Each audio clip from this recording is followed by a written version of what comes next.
Assalamualaikum warahmatullahi wabarakatuh. Kami dari kelompok 4 ingin mempresentasikan hasil makalah kami yang berjudul Persaingan Sempurna, yang beranggotakan saya, Lydia Novitasari, Friska Apriliana, Aldo Fatawira, dan Dendi Aswan Saputra. Baiklah, materi yang pertama akan disampaikan oleh saya sendiri. Makna kompetisi atau persaingan. Persaingan berasal dari bahasa Inggris, yaitu competition, yang artinya persaingan itu sendiri atau kegiatan bersaing, pertandingan, kompetisi. Sedangkan dalam kamus manajemen, persaingan adalah usaha-usaha dari dua pihak atau lebih perusahaan yang masing-masing bergiat memperoleh pesanan dengan menawarkan harga atau syarat yang paling menguntungkan.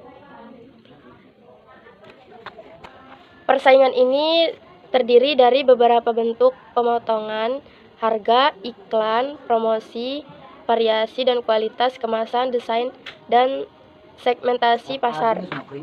Sedangkan kompetisi merupakan persaingan yang merujuk kepada kata sifat siap bersaing dalam kondisi nyata dari setiap hal atau aktivitas yang dijalani. Yang kedua atau B, pendapatan perusahaan kompetitif. Perusahaan kompetitif adalah penerimaan harga pendapatannya sebanding dengan jumlah produk yang dihasilkan. Harga barang sama dengan pendapatan rata-rata perusahaan dan pendapatan marginalnya. Untuk memaksimalkan keuntungan, sebuah perusahaan memproduksi sejumlah produk sehingga pendapatan marginalnya sama dengan biaya marginal. Karena pendapatan untuk perusahaan kompetitif sama dengan harga pasar. Namun, jika perusahaan dapat masuk dan keluar pasar secara bebas, maka dalam jangka panjang jumlah perusahaan menyesuaikan agar pasar kembali pada keseimbangan untuk nihil. Materi selanjutnya akan dilanjutkan oleh Friska Apriliana. Terima kasih. Assalamualaikum warahmatullahi wabarakatuh. Nama saya Friska Apriliana, NPM 1951040071. Di sini saya akan melanjutkan materi selanjutnya, yaitu tentang maksimalisasi laba. Laba merupakan pendapatan dari seseorang yang melakukan kegiatan berdagang. Laba biasa disebut dengan keuntungan. Terkadang, laba disamakan dengan konsep lainnya, seperti pertumbuhan atau pertambahan. Laba yang dimaksud di sini ialah suatu pertambahan pada nilai yang terdapat antara harga beli dan harga jual. Keuntungan total adalah penerimaan total atau TR, dikurangi dengan biaya total atau TC. Keuntungan total akan mencapai maksimum apabila selisih positif antara TR dengan TC mencapai angka terbesar. Secara sistematis, laba dapat dirumuskan dengan TR dikurang TC. Perusahaan dapat dikatakan memperoleh keuntungan apabila selisihnya bernilai positif, di mana TR harus lebih besar daripada TC. Selanjutnya, yaitu tentang kurva biaya marginal dan keputusan penawaran perusahaan. Biaya marginal adalah perubahan biaya total yang timbul ketika jumlah yang diproduksi bertambah 1 unit, yaitu biaya untuk memproduksi 1 unit barang lagi. Secara intuitif, biaya marginal di setiap tingkat produksi mencakup biaya input tambahan yang diperlukan untuk memproduksi unit berikutnya. Pada setiap tingkat produksi dan periode yang dipertimbangkan, biaya marginal mencakup semua biaya yang bervariasi dengan tingkat produksi, sedangkan biaya lain yang tidak berbeda dengan produksi ditetapkan dan dengan demikian tidak mempunyai biaya marginal. Biaya marginal dibagi menjadi dua, yaitu biaya marginal jangka pendek. Biaya marginal jangka pendek adalah perubahan biaya total ketika keluaran tambahan diproduksi dalam jangka pendek. Berdasarkan grafik short run marginal cost pada sisi kanan halaman SMC membentuk U pada grafik di mana sumbu X memainkan besaran dan sumbu Y sebagai biaya. Sedangkan biaya marginal jangka panjang adalah faktor produksi tetap dalam jangka panjang tidak ada. Oleh karena itu, kami tidak akan menggunakan faktor tetap dan variabel. Konsepnya cukup mirip dengan biaya marginal jangka pendek. Dikuranginya penetapan biaya tetap, seperti yang terlihat pada grafik tersebut. Keputusan perusahaan untuk tutup sementara adalah keputusan jangka pendek untuk tidak menghasilkan apa-apa selama jangka waktu tertentu karena kondisi pasar yang tidak menguntungkan. Secara matematik, perusahaan tutup sementara dapat digambarkan sebagai berikut: menutup jika TR lebih kecil daripada FC, menutup jika TR atau Q lebih kecil dari FC atau Q, menutup jika P lebih kecil dari A, FC. Perusahaan tutup sementara jika total pendapatan kurang dari biaya variabel. Dengan membagi kedua pertidaksamaan dengan Q, maka tutup sementara jika P lebih kecil dari AFC. Artinya perusahaan memilih untuk tutup sementara jika harga barang tersebut lebih kecil daripada biaya variabel rata-rata. Jika harga menutupi biaya variabel rata-rata, perusahaan benar-benar berhenti memproduksi. Perusahaan dapat kembali berproduksi di masa depan jika kondisi pasar telah berubah, di mana harga melebihi biaya variabel rata-rata.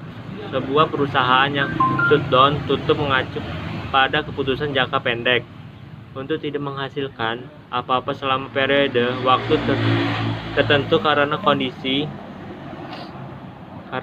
kondisi pasar saat ini.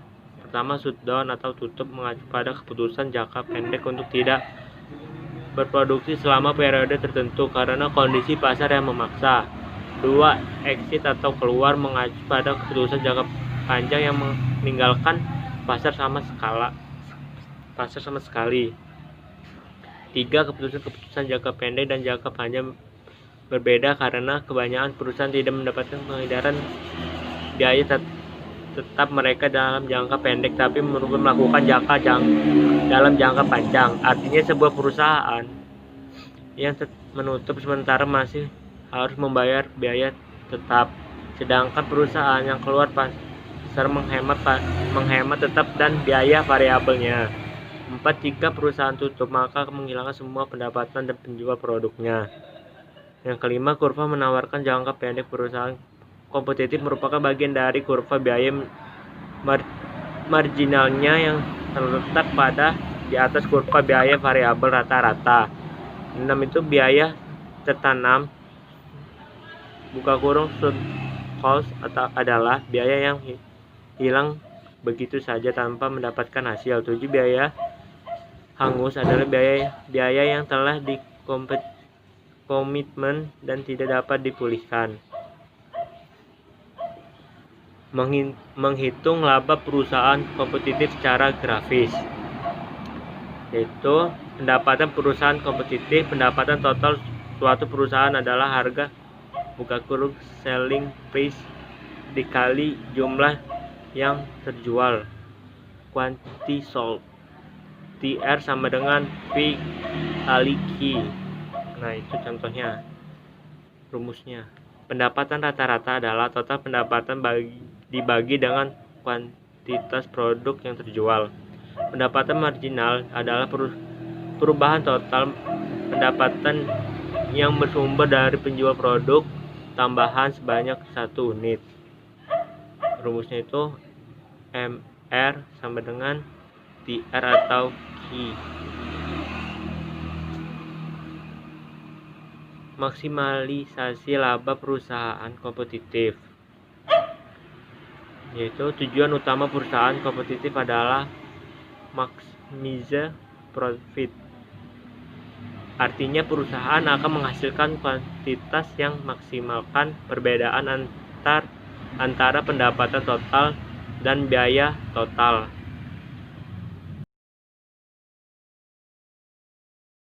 Baik, nama saya Leo Tawira, NPM 1951040007. Saya akan membacakan materi tentang kurva penawaran di pasar kompetitif. Kurva adalah penawaran yang menggambarkan fungsi antara harga dengan jumlah barang atau jasa yang ditawarkan. Perubahan harga barang atau jasa itu sendiri akan berpengaruh terhadap pergerakan sepanjang kurva penawaran. Di sini ada beberapa hukum penawaran, yaitu 1. Peningkatan harga barang atau jasa yang akan menyebabkan penawaran terhadap barang atau jasa tersebut meningkat atau sebaliknya. 2. Apabila terdapat perubahan harga naik dengan asumsi semua variabel lainnya konstan, maka mengakibatkan jumlah yang ditawarkan akan bertambah. Demikian pula sebaliknya. 3. Apabila terdapat perubahan harga turun dengan asumsi semua variabel lainnya konstan, maka mengakibatkan jumlah yang ditawarkan akan berkurang. 4. Di dalam ekonomi ini disebut sebagai hukum penawaran, yaitu terdapat korelasi positif antara jumlah penawaran suatu produk dengan harganya. 5. Jika ini digambarkan, maka akan diperoleh suatu kurva penawaran dimulai dari kiri kanan atas bawah 2.4. 6. Kurva penawaran menunjukkan jumlah penawaran atas suatu produk pada berbagai tingkat harga, sementara faktor-faktor lain dianggap tetap. Perkecualian hukum penawaran: backward binding supply, decreasing cost supply, constant cost supply, biaya yang meningkat dan pendapat yang menurun, penawaran yang tetap, dan masalah sewa. Kasus situasi dinamis, osilasi divergen, osilasi abadi, osilasi non-linear. Faktor-faktor yang mempengaruhi penawaran: selain harga barang itu sendiri, beberapa faktor yang lain mempengaruhi permintaan adalah: 1. Biaya produksi, 2. Teknologi, 3. Harapan akan harga dan masa depan. Baik, itu saja.